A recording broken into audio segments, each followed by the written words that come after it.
2024 সনের 19 এবং 20 জুলাই বৈষম্যবিরোধী গণ আন্দোলনের দুটি রক্তাক্ত দিন, যার সাক্ষী হয় রাজধানীর মোহাম্মদপুরবাসী।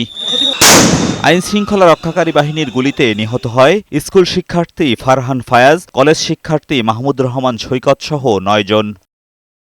দীর্ঘ তদন্ত শেষে রোববার এই মামলার আনুষ্ঠানিক অভিযোগ দায়ের করলে তা আমলে নেয় ট্রাইব্যুনাল।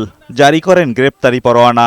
এ মামলার আসামি করা হয়েছে পুলিশের বেশ কয়েকজন শীর্ষ কর্মকর্তাকে। আমাদের অঙ্গীকার ছিল জুলাই অভ্যুত্থানের সময় যারা হত্যাকাণ্ড চালিয়েছে, যারা রাজপথে সরাসরি হত্যাকাণ্ডের সংগঠনে ভূমিকা পালন করেছে, পেছনের যারা পরিকল্পনাকারী, নির্দেশদাতা এবং যারা মাস্টারমাইন্ড ছিলেন, কমান্ড রেসপন্সিবিলিটিতে ছিলেন, তাদের প্রত্যেককে আমরা বিচারের মুখোমুখি করব।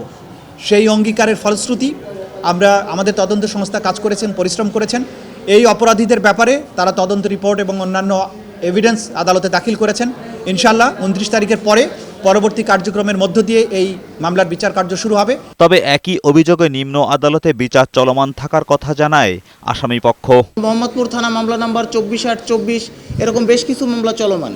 উক্ত মামলার কপিগুলো নিয়ে এবং আমরা ফর্মাল চার্জের কপি হাতে পেয়ে দেন আমরা আইডেন্টিফাই করতে পারবো যে কোন কোন চার্জের বিষয়গুলো কাউন্টারফেরিট হলো কিনা, একটা অপরের সাথে সাংঘর্ষিক হলো কিনা। 29 জানুয়ারি আসামিদের হাজিরের নির্দেশ দিয়েছেন আন্তর্জাতিক অপরাধ ট্রাইব্যুনাল। এদিকে গুমের মামলায় শেখ হাসিনা ও জিয়াউল হাসান সহ 11 জনের বিরুদ্ধে 25 মার্চ তদন্ত প্রতিবেদন দাখিলের নির্দেশ দিয়েছে ট্রাইব্যুনাল।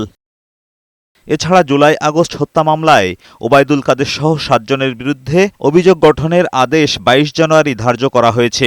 গাজীপুরে জঙ্গি নাটক সাজিয়ে 7 জনকে হত্যার ঘটনায় সাবেক আইজিপি জাবেদ পাটোয়ারি সহ 5 জনের বিরুদ্ধে তদন্ত প্রতিবেদন দিতে 18 ফেব্রুয়ারি দিন ধার্য করেছেন আদালত।